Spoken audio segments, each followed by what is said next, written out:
Pourquoi le Liban est important? Le Liban est important pour une raison, il faut bien comprendre. C'est que le Liban a été la réponse à quelque chose d'horrible qui est la pureté ethnique. Cette histoire de pureté au nom de laquelle on exclut l'autre ne concerne pas que les Juifs, hélas. L'Orient, de manière séculaire, a toujours été divers. Et c'est une trahison de l'âme de l'Orient que de vouloir en faire un lieu de pureté ethnique. Et cette tentation de la pureté ethnique touche même les Arabes entre eux. Les chiites ne supportent pas les sunnites, qui ne les supportent pas eux-mêmes davantage. Et le Liban est le miracle d'une société multiconfessionnelle, où il reste encore des chrétiens. Je rappelle quand même que les chrétiens, la chrétienté, c'est une religion d'Orient qui a conquis l'Occident. Ce n'est pas une religion d'Occident qui a colonisé l'Orient. Donc la place des chrétiens en Orient, elle est historique, elle est séculaire. Et au Liban, il y a des druzes, il y a des chiites, il y a des sunnites, il y a des chrétiens et des maronites. Et c'est ce miracle qu'il faut préserver. L'Irak était un exemple de diversité. Et on voit ce que devient l'Irak. La Syrie était un exemple de diversité.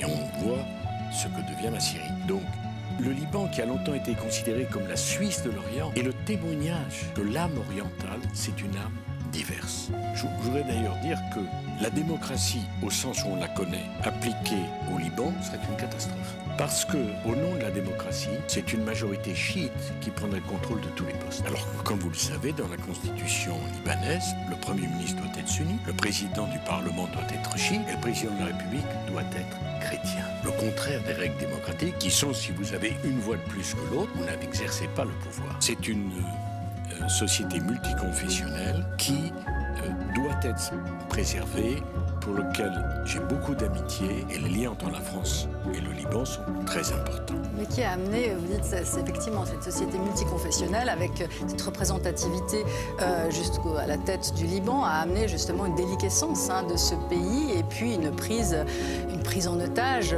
verront certains, du Hezbollah. Vous citiez les chrétiens. Pas certains qui diront.